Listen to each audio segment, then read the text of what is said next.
There we go. Hi guys, Tom Cassidy here. I've got Bryan Sykes with me. We're talking about reasonable leadership, which is the art and science of thinking and acting reasonably. And the central idea of this program is to be effective.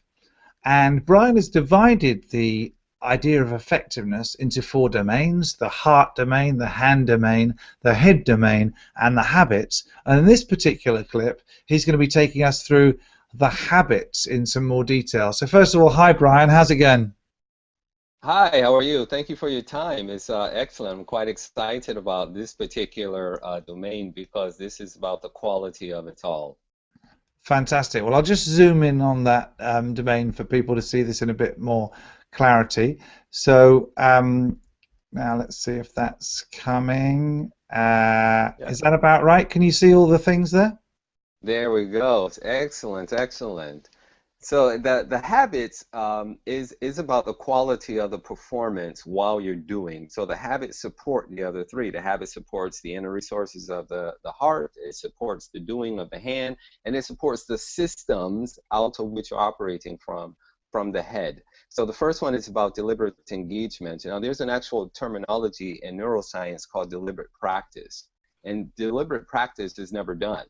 And the key is to be deliberate in everything that you're doing. I changed that verbiage to include deliberate engagement Right. because as a leader, I think you have to be deliberate in how you're engaging. And it goes back to that principle quality again of how do I know I'm actually creating the impact that I want? So deliberate engagement is about maximizing net value in each moment of opportunity. Then we move towards discipline. And discipline in of itself is often given a bad rap. The word literally means to learn. So it's becoming a student of oneself. The idea behind that is you're never done when it comes to leading. Leadership in and of itself is an enduring quality. It's an enduring aspect of life. And so you can lead in many aspects of life, and you're never done with it. It's not a one-hit Mm. wonder. Mm. So we don't have to resort to, all the different styles of leadership. It's just never done.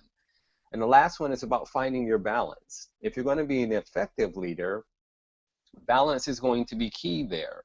So in other words, taking daily inventory.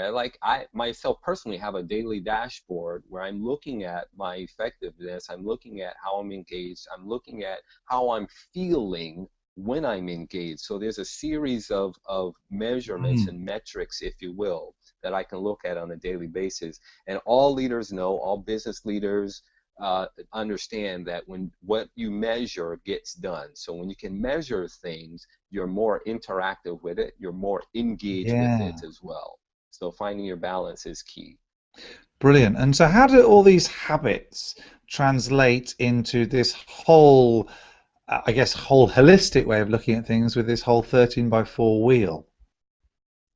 Once again, when you're doing these things, when you're deliberate of how you're engaging, when you're creating opportunities to learn, and you're always like this lifelong learner we hear everyone talking about, and you're literally balancing yourself from moment to moment, it enhances the attention. There's another term in neuroscience called attention density, and what that terminology means, if you do something long enough, hard enough, and often enough, you literally create structures in the brain.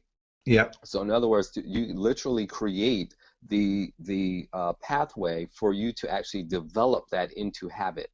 And so one habit feeds into another habit. So now you have this whole entire feedback loop is what I look at the habits section for.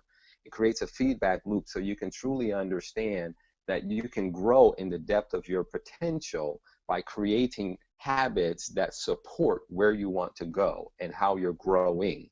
So that's the whole idea of the energy flows where attention goes. Wow, that's some pretty deep stuff, and I'm fascinated. I'm really looking forward into or getting into the detail of this. And what people will find is if they go around YouTube, they'll find a bunch of different shorts where we've talked at a summary level, an overview level of all these different components, and people will find links to actually get some of your program materials in a sample form, which is really exciting. And the big thing, you could talk for 6 weeks without breathing about all of this stuff, Bryan, but the 13x4 system that we've developed this program in the structure of is really forgiving, because it just says, well, all you need to do is this week just focus on this one thing. In the week that you're focusing on it, focus on the awareness and forget about everything else. Just leave everything else to its natural chance. And then the next week you move on to, say, personal integrity. Another week you might move to deliberate engagement and principle first, and so on. And what that does is that puts it in such a minimal will way all of these things into your subconscious. So this attention density you're talking about there, Bryan, by having them all there all the time, the attention density, your brain is realizing that this is important to you, but your conscious brain, your conscious mind, is only ever having to focus on one thing at a time. And the subconscious brain, I think you talk about the speed at which that operates is just so much greater than the speed at which the conscious brain operates. So what this does is it takes advantage of that speed, takes advantage of that fundamental ability to build a really secure connection with these structures in your brain, and basically it works. And the thing is, even if we didn't know why it worked, we'd still use it.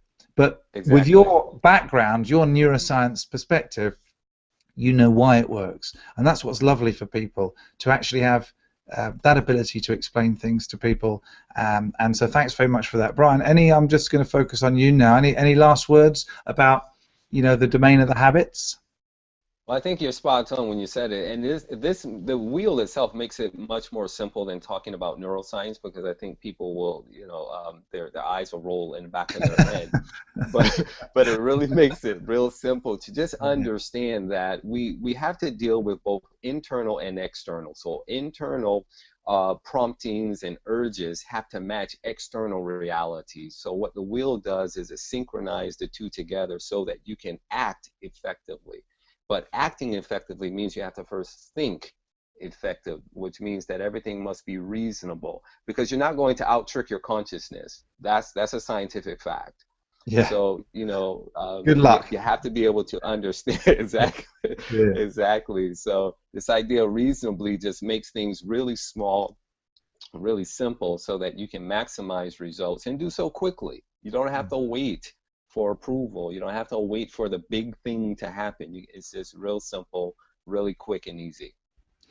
So that's a lovely summary of the domain of the habits, and this is obviously reasonable leadership, which is, as Bryan's tagged it, it's the art and science of thinking and acting reasonably. So thanks very much for your time, Bryan. Been lovely to have you talking about these things, and I appreciate your wisdom, and I really encourage people to check out some more of this stuff, because from my perspective, it's about as simple as possible to take all this fairly complicated stuff and put it in a system. So I appreciate the work you've done. Thanks very much for that. See you on the next one, sir. Yes, sir. Thank you.